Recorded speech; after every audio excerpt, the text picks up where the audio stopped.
Ladies and gentlemen, you are listening to Life Well Lived by Omobola Stephen. It's an engaging and enlightening talk show on life, relationships, and the business of life. Grab a cup of juice and just chill. Life Well Lived by Omobola Stephen. Live life. Live fully. Thanks for tuning into our podcast. We love having you here, and it's our mission to bring you all the latest and greatest tips, skills, and know-how to make you the best that you can be. We know that you have it in you, and we're going to show you how. Now, let's get started.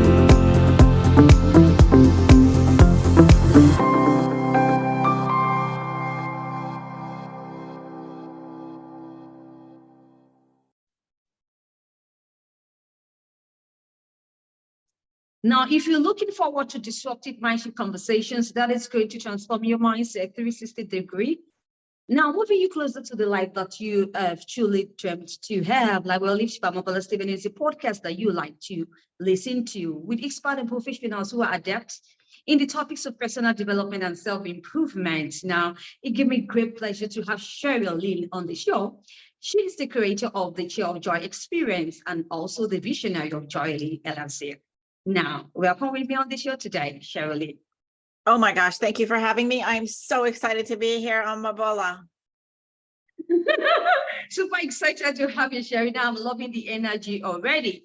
I know we were going to have a really worthwhile time moving forward on the show. Now, Sheryl presents a metacognitive strategy, which is about the ability to think about your own thinking.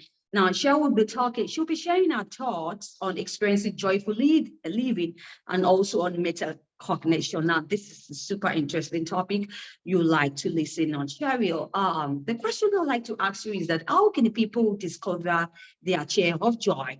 And now, are there things they need to start doing or they need to know? So before we get into anything, because this is such a beautiful topic and it's easier to understand when we actually go through the chair of joy. May I take you through the experience very quickly? Absolutely.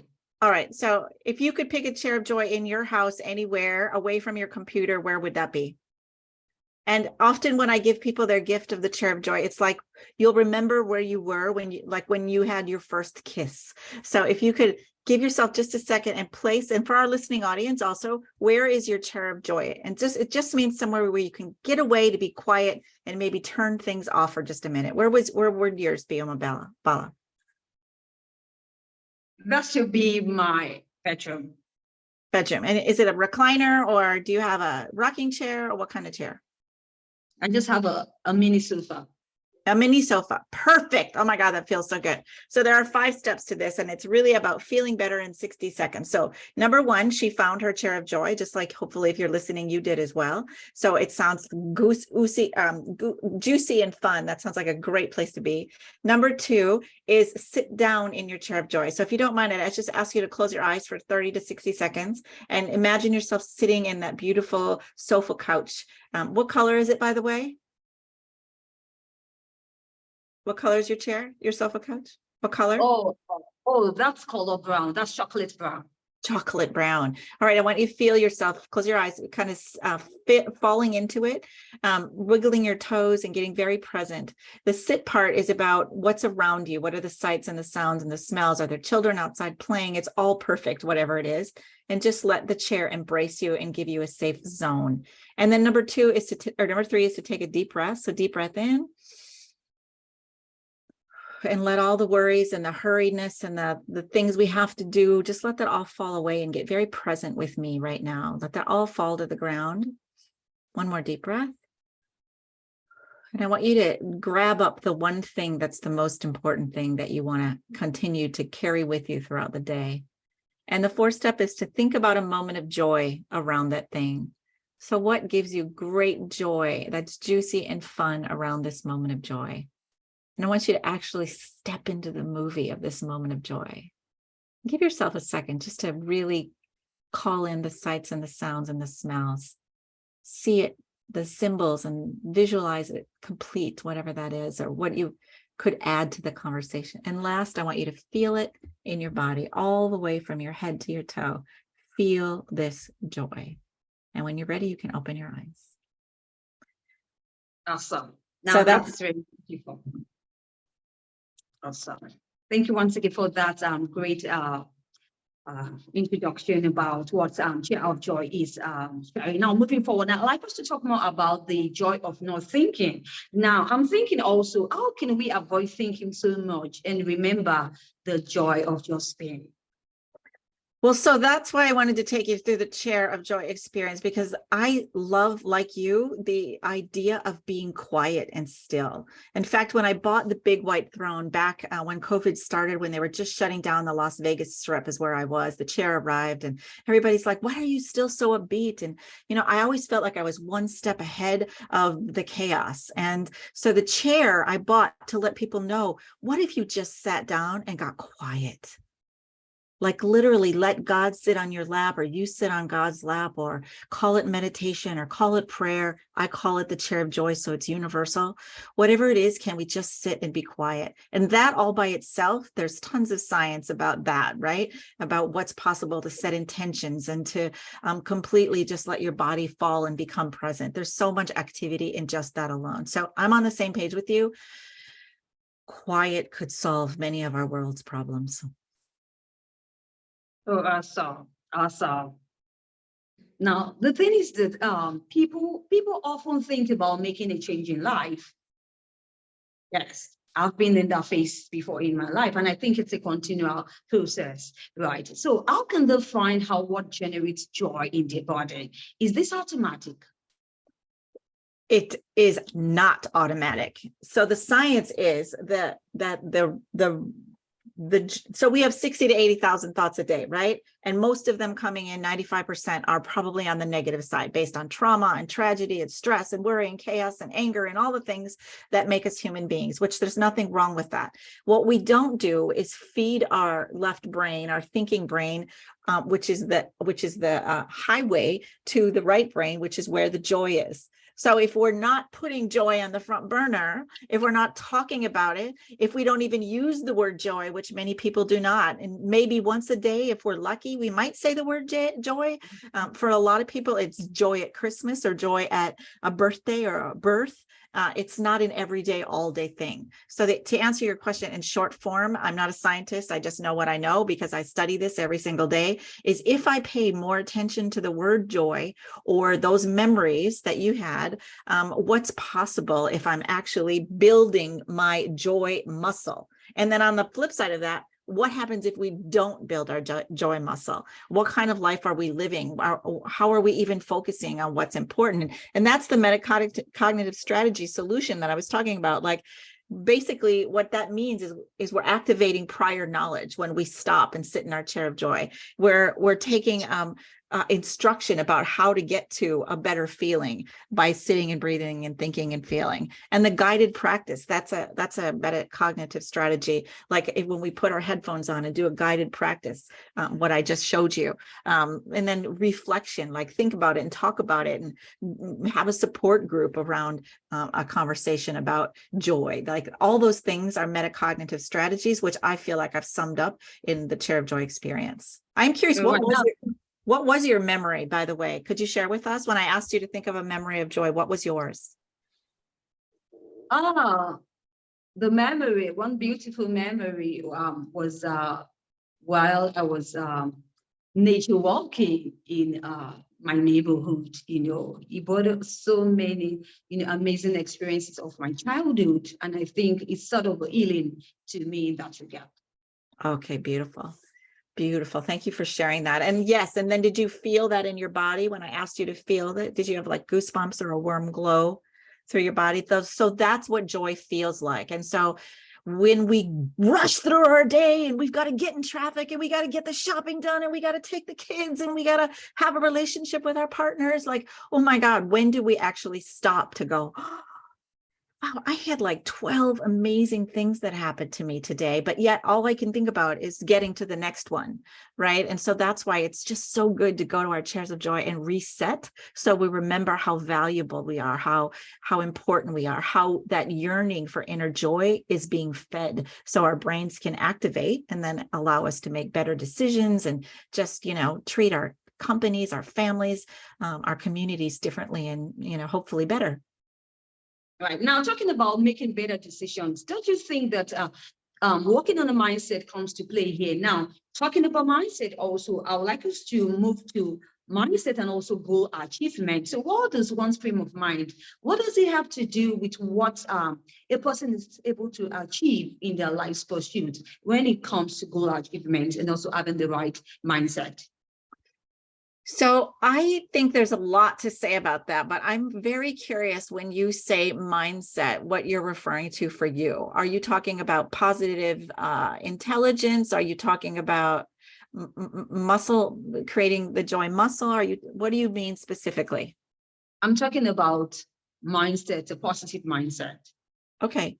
So let me just say this. I think that we all want to, so we know the difference between happy and joy, right? Happiness is like eating an ice cream cone and then the happiness goes away, and happiness is fleeting, and we don't always get to have access to happy because it's like the same emotion as fear and worry and chaos and stress and anxiety, and it just kind of comes and goes. Joy, on the other hand, when we have a positive mindset or a mindset focused on joy or feeling better, then we can start building this state of balance. I call it homeostasis, or that's what homeostasis is. It's when you are basically steady and feeling sameness throughout your day, and hopefully a higher level of a standard of joy, or you're raising your standard of joy. So that's really what we're looking for, is for people to know that they don't always have to dip so deep in and out of wanting to develop this mindset.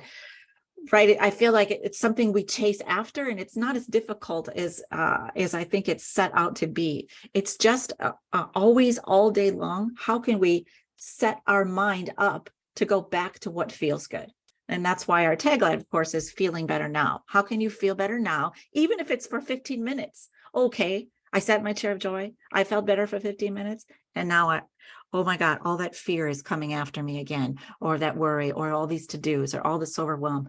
So I sometimes go back to my chair of joy 10 times a day, because I'm a human and I have lots of traumas and tragedies in my past. And it's not easy to keep a positive mindset. But I figured out, after 30 years of listening to all the gurus and paying attention and spending thousands and thousands of dollars on all the things that I thought were great, it was like, oh, so if I can learn to turn on that emotion of joy inside of me all by myself without any extra stuff or spending any money or going anywhere, that's what I'm after.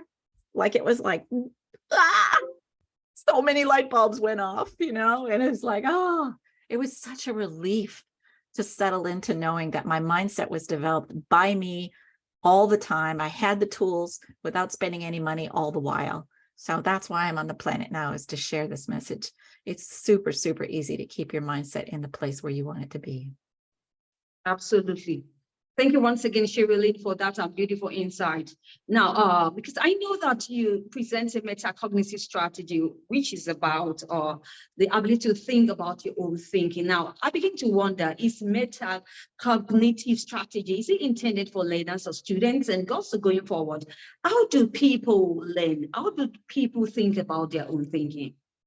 Oh my gosh. Well, it's a habit like anything. We have to be trained up in it. And from my experience, and I sold real estate. I was in business development for a consumer packaging company. So I've been to many countries. I go to trade shows all the time. And of course, what I'm there to do is business and attract clients and all that kind of thing. But in that process, I interviewed people, and literally in 60 seconds, I could get a sense about what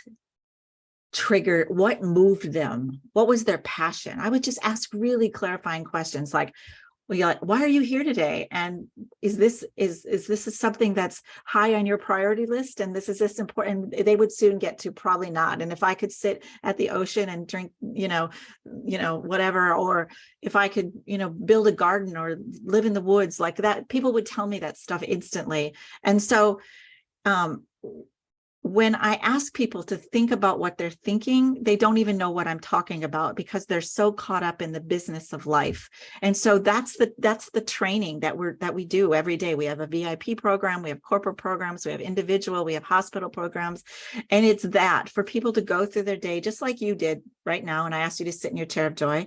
There was like, oh my God, my mind's all over the place. Like, I don't even know how to think about what I'm thinking. But what I want you to do is to hear when the chaos comes, or when the worry comes, or when the fear comes, or when the upside downness comes, or whatever the thing is, going, I'm aware of what I'm thinking right now. And I'm going to train my brain to not think that way anymore, but to think through the process of the chair of joy, sit, breathe, think, and feel, to get myself to something else. And that's, I think, all we can do. Because it's an individual process. Each human being on the planet has to get there. And when the collective conscious can rise to this occasion, I can't even imagine what's possible. And so that's why I'm standing firm like you, and like, this is a disruptor. Like, this has to happen. We need to have the chair of joy at our family dinner tables. We need to start UN meetings with the chair of joy, because everybody brings their own agenda to everything, and no one gets a whole lot of stuff accomplished because we're all talking. Blah, blah, blah, blah, blah, right? And nobody's hearing, nobody's listening, no one's coming from a feeling place. All right. Now, Sheryl, metacognition is not always helpful. Say some school of thought. How valid do you think this assertion is? Well, I mean, I think metacognitive strategies, like anything, are working for those who apply it. So if you aren't, Mel Robbins came up with the 5-second rule. Like she says, if you're aware of a cool idea that just popped up in your head, count down 5, 4, 3, 2, 1. And by the time you get to 1, get it, take action on it. Because if you don't, it's gone. All of your doubt is going to start to shape up and show up, I should say. So it is what you make of it. If you don't use the 5-second rule, if you don't implement the chair of joy, it isn't going to work. So that's about all I want to say about that. May I share a red lighter story very quickly? So the red lighter stories, I love building fires, and I took myself out for a walk the other day, and I found myself at one of my favorite campgrounds, and I saw in the distance the embers of the smoke coming up, and I wasn't going there to have a fire. I didn't bring anything. I was just going to walk.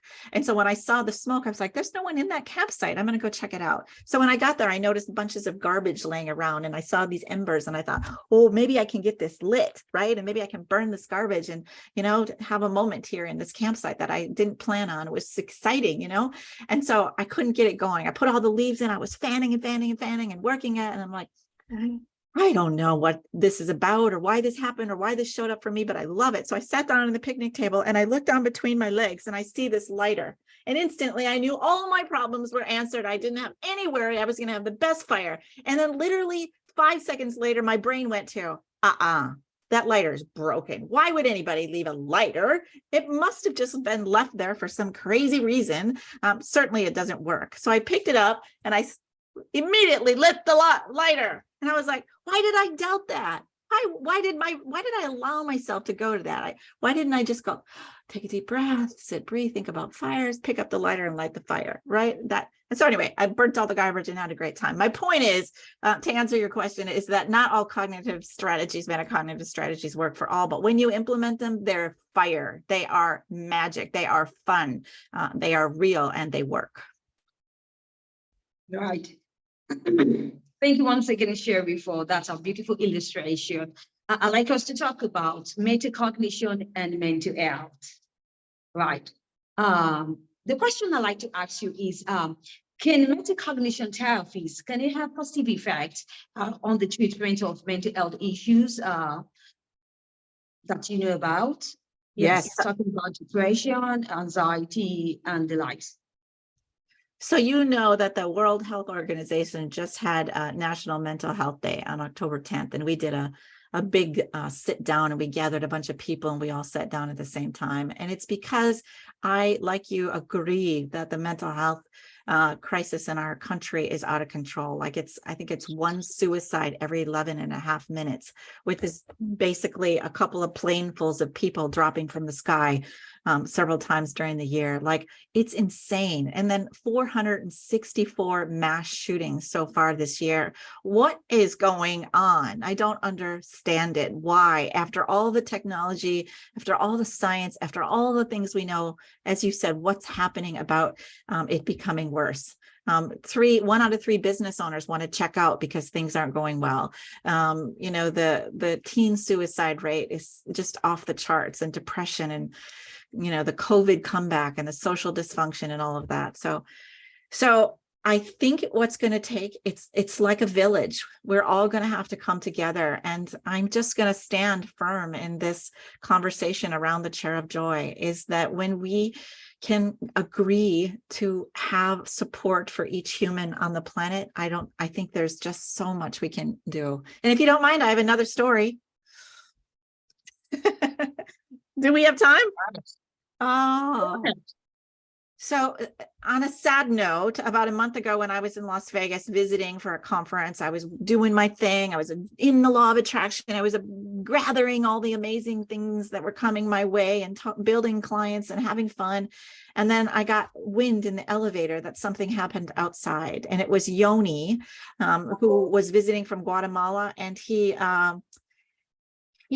was not having a good day, and he had his chef knives in his hand, and he thought someone was laughing at him. So he didn't have a job. He was turned away by a friend, and he was in severe depression. And he ended up taking his knives out and stabbing 8 people, killing 2.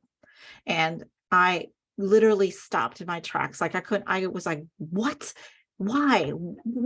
No way. This cannot be happening, like literally 100 feet from me. And, like many things like this that happen, it does. And it does happen all the time. And it's crazy interesting that we can't do something about it. So this is my vision, that pretend you're at the Mandalay Bay and you're giving a speech, Omobola, right? And to all the people in there. And there's a gentleman in the audience, his name is Paul. And we start out the program and we say, hey, everybody, we're going to do our chair of joy quick, sit, breathe, think, feel. And everybody connects and they click into place and they get real, right? They're ready to hear our message then from there on out. Anyway, Paul leaves. He goes out on the street and he sees Yoni, and Yoni sees the big yellow button that they gave him at the conference that says Chair of Joy. And Yoni touches Paul on his button, and he says, I need help. I need help right now. Right now, I'm in trouble. And Paul and Yoni sit down on the stairs and they go through the Chair of Joy. Sit, breathe. Think about a moment of joy. And Yoni thinks about a moment of joy with his knives, and, that he's cutting vegetables and he's doing all these amazing recipes. He knew the chair of joy because of his last restaurant job, right? He knew what to do. And it turned out Paul had an opening at the Venetian where he worked, and there was a chef position open. So Yoni, in my vision, goes to work at the Venetian. Days later, these 8 people walk in unharmed. And that's what I think, when you ask about mental health, we have a lot of work to do. And I think that we can handle it, and we can get to it, and we can get to it fast when the world knows what the chair of joy is. Absolutely. Now, Sheryl, I know that you have some interesting projects you have in your pipeline. You'd like to share with my audience. Can you please? So right now I am just fast and energetically bringing the conversation of the chair of joy to the hospitals. I think that our healthcare workers, our doctors, everyone is taxed, and I think that we can help support them. And so we have one of our first hospitals getting off the ground and taking these fancy chair into their environment, letting them experience the chair of joy, and that's really fun. We also have a VIP membership going. We have beautiful merchandise that says sit, breathe, think, feel. We have a children's book in the works that's called The Chair of Joy, and it's about kings and queens that are going to the castle and what happens when they don't have a chair, and then when they do have a chair, and what happens to the kingdom when their demeanor changes. And then I have my own book coming out called Feel Better Now, The Chair of Joy Experience. Absolutely. Now, that's what it you know, Sheryl. I wish you best of luck in this project and going forward.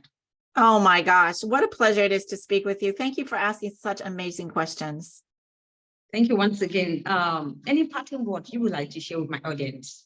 Oh, all I can say is everybody take a moment to sit down. Like, get out of the chaos. If you're in any worry or stress or fear or anxiety or thinking, God forbid, anything like Yoni did, like, let's take a minute and call me. My website, my phone number, everything is on my website. I'm available to talk with, and do sit in your chair of joy. It's so fun and so easy and so impactful.